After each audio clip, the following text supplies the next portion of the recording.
Hello party people, it is Will Pemble. It's Iron Dragon Day, there's no doubt about that. And what I want to do today is I want to start, this is going to be kind of the return. This will be like the last, well, this will be about halfway around the course, almost exactly halfway around the course. And so what I wanted to start with today was not, I don't want to start building the beginning of the course. I kind of want to start in the middle or even towards the end as I build this thing, because I'm practicing with some new stuff and I want to learn things. And so down at that end of the course is actually going to be a more forgiving part of the course, a more forgiving part of the track in terms of the loads and everything that are on it. And so I'm going to start down there and I'll show you exactly what I have in mind here. What I want to do is I want to build out, I want to design, lay out, and begin the build out of this first turn here, right? This is going to be my overbanked turn. If you look at that there, that's going to actually bank out this way and then go down that way. And so that's going to be the beginnings of our track here. And I think where I'm going to start today is I'm going to start just by tidying this up a little bit and laying it out so that we get a better idea of how this turn is going to work. And so that's what I'm going to start with right now. So I'm going to go get some tools for that right now, and we're going to get going. So the first piece of the thing, there was actually a comment where somebody said, "Hey, make sure to put those Christmas lights on the coaster." You know that we're going to put these Christmas lights on the coaster. You just know it. So in the meantime, for now, I'm just going to put them over here out of the way. I'm okay with this part of it, but then what I want to have happen is I want the track to bank this way and then dive down that way. And so this last turn here, this is going to be more of the station than anything else. There's going to be an overbank turn there, but it's going to roll you back into the station here. So I'll be right back with some tools. So the first part of the puzzle here is how high do we want this thing to go up and how steep do we want it to go down, right? I just want to work on this little piece of the track here today to try to get a feel for it. So I've just got some blue tape and I'm just gonna eyeball it here, and then I'll measure it and do the math after I kind of eyeball it. So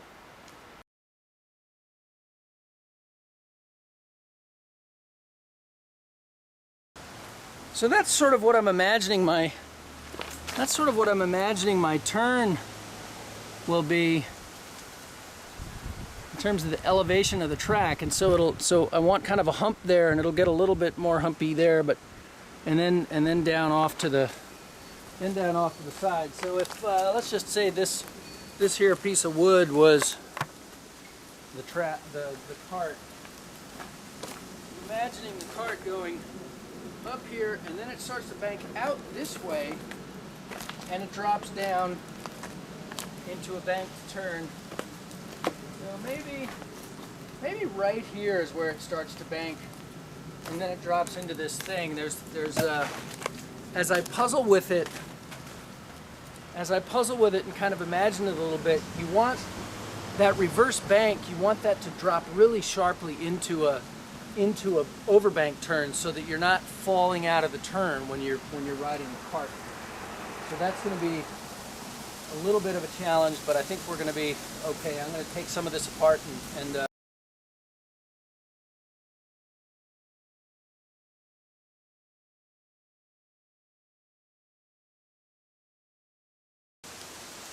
you know, I could always put 2 lift hills on this thing. Nothing's stopping this.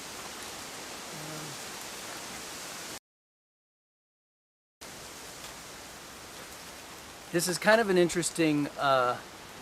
It's kind of an interesting conundrum, because it's a little bit like I feel like it's like what the guys at RMC do. They take these old wooden coasters and they turn them into something amazing and different and completely different, but they have to work with what they've got. It's a whole lot harder to think about than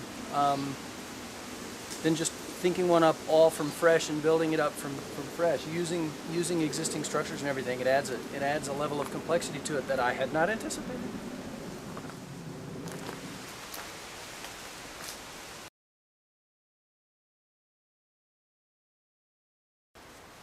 So that could be a thing. What do you think?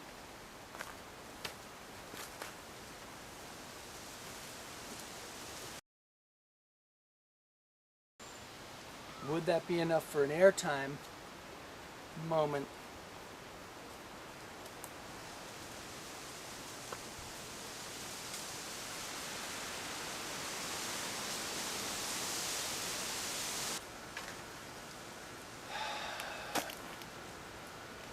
I'm worried you guys are going to want to kill me in just a couple seconds. I'm having second thoughts. I'm having second thoughts about taking down this side of the course here. And I'll tell you why. This part of the course here, this turn, is actually the strongest part of the course. It's the most well-built part of the course. And I find myself both emotionally and practically concerned about like just sort of chopping the whole thing in half. If you look at that blue tape line, I made that blue tape line along where kind of the new thing would be. But the problem is this side of the course is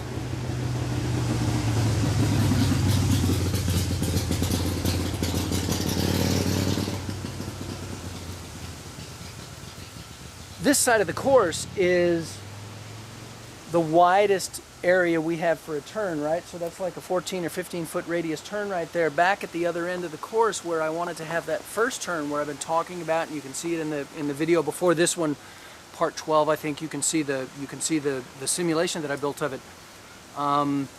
That first part of the turn back there, that's only like 9 feet, and so I'm wondering about that. So I'm kind of puzzling a little bit over it right now, and so maybe you want to come with me and let's take a little walk through and just like have another look and have another think, and please give me your comments and share and ideas, and let's figure out how to make this thing really, really awesome. So let's walk back down this way, right? Here's the front end. This was the first camel hump back in the day, and then that was the lift hill. That was the top of the lift hill right up there.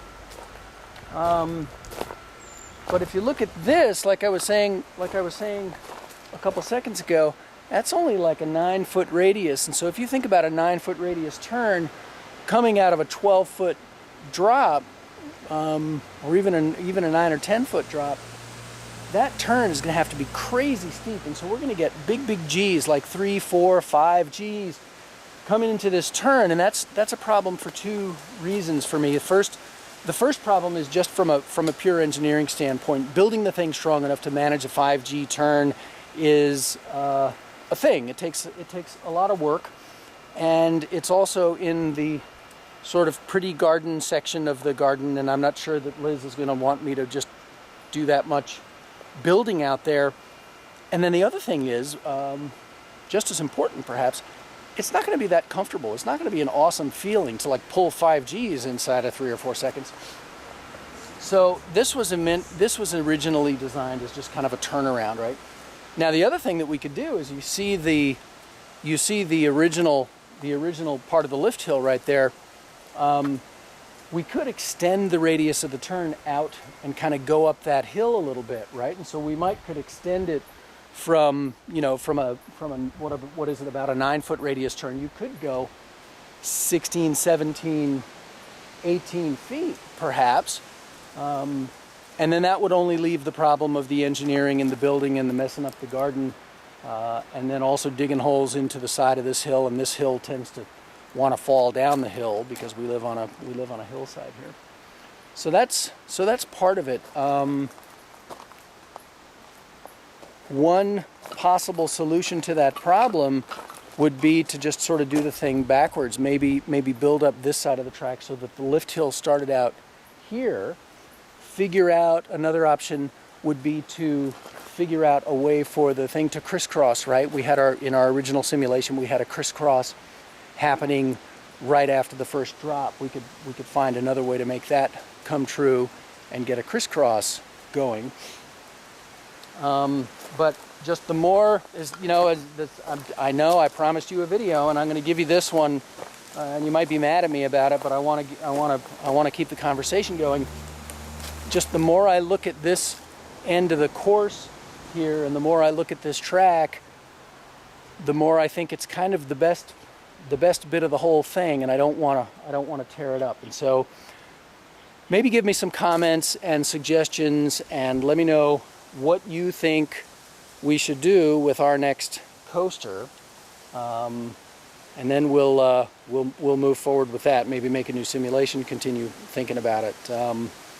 I know this one has taken a lot of time. Once we actually fully decide on the design, it's gonna go fast. But in the meantime, we want to make sure that we do it right and we do it safe. And it's for me, it's all about the build anyway. I'm in no hurry to finish the thing, because as soon as I finish it, I'm just going to want to build another one. So anyway, that's the scoop for the day. Sorry if you're disappointed, but that's part 13, not our luckiest episode, I guess. Thank you for helping me bring physics, family, and fun to kids everywhere.